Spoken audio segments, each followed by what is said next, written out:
Started. Hey, this is M.A. Truth here. Gonna finish up that chapter I started from The Secret Destiny of America by Manly P. Hall. Chapter we are on is the objective of the secret society. They had an objective. Do tell. Okay. So, let me see. Where did I leave off? Well, I'm going to start with this paragraph right up here. Okay. The name of the land in which stood the wise men's cities was Ben Salem. This means the son of peace. Ben Salem maintained a trade with all parts of the world, but not for gold, silver, jewels, silk, spices, nor any other material commodity. Its merchandise was the light of truth. Among the nations traded with was Atlantis, which was declared to be the same as America. The College of Solomon's House had ambassadors, agents, and representatives among all the nations of the world, so that all discoveries in the arts and sciences might be known to it. In great libraries, all useful records were stored up for service of future ages. The book closes with a long lecture delivered by one of the fathers of Solomon's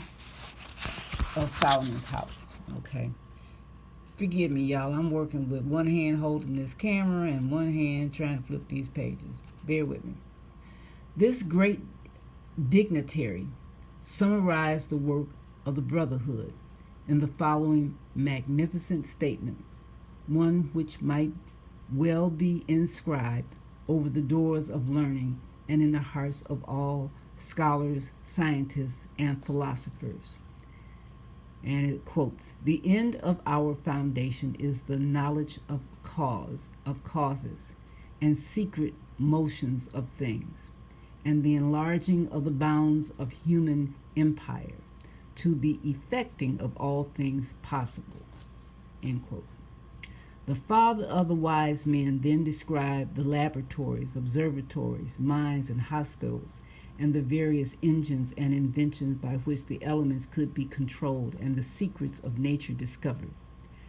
There were gardens for the study of plants, and parks filled with birds and animals so that men could investigate their habits. Even reptiles, insects, and fishes were considered and their uses classified.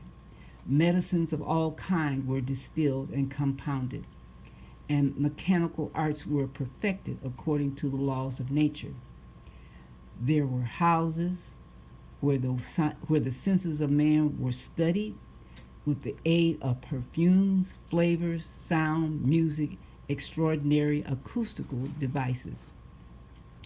And there were houses where only one deceits were on record. I'm not sure if I'm reading that right. So that the methods by which men could be deceived could be made known and studied. Let me try that again. And there were houses where only deceits were on record. Oh, I read that right.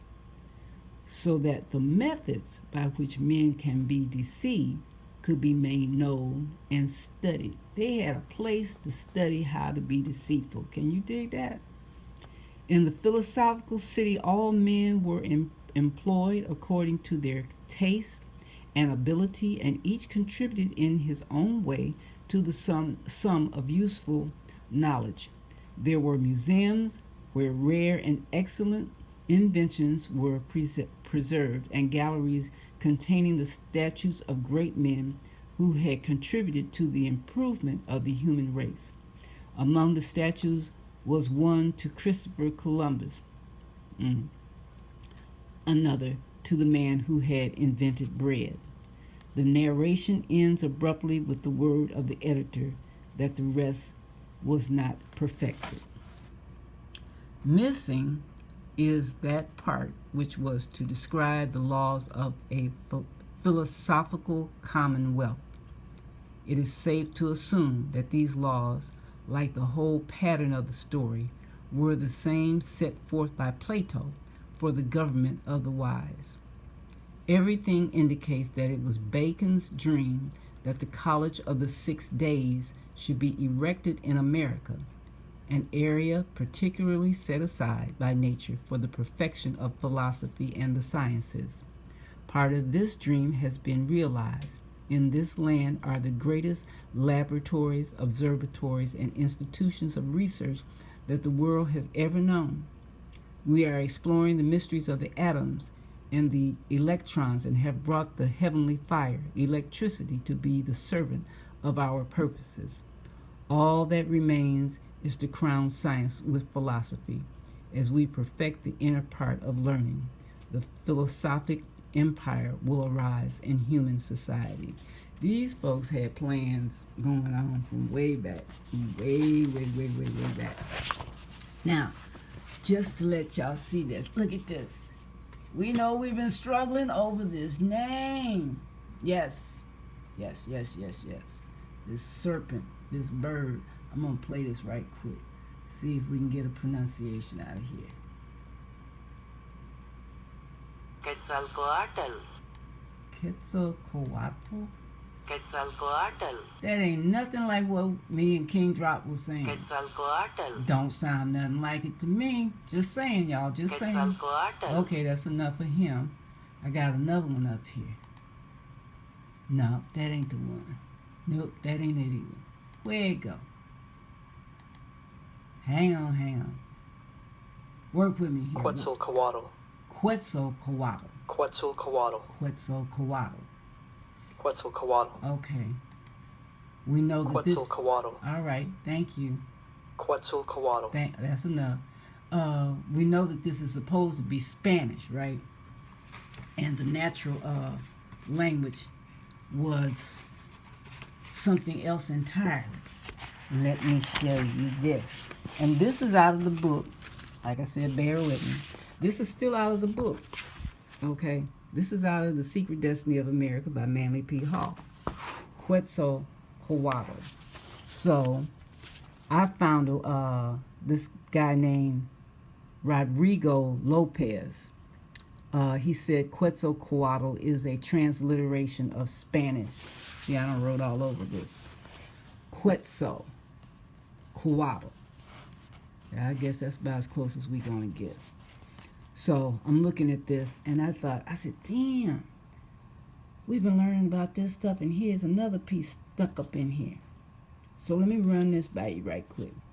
I'm just starting on it. But it's a longer piece, so we'll try to break it up.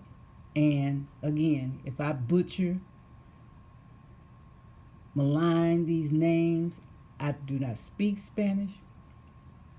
And when I was in school, they taught Parlez-vous, so that's about all I know. Okay, so here we go.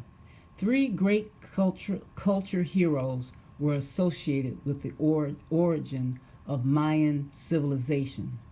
Wotan, who founded the Votanic Empire, seated at Plazacu or Planacu, Itzma or Zama, the Yucatan hero, and Kukulkan, who was worshipped extended throughout the Central American area. All 3 came from a remote region lying eastward, introduced arts and sciences, and founded religious cults of mysteries. From the legendary histories of these persons, they should be included as adepts and initiates of ancient secret scholars by Atlantean. In a book written in the Quechua language attributed to Wotan, the Great One declared himself a snake, a descendant of Emos, of the line of Chan or Chan. He came to America by the command of God from a distant place. He ultimately founded Planacu and built a temple with many subterranean chambers, which were called the House of Darkness. Here he deposited the records of his nation in the keeping of certain aged men called guardians. There is a legend that this Wotan was the grandson of Noah. Check it out. The original book containing this report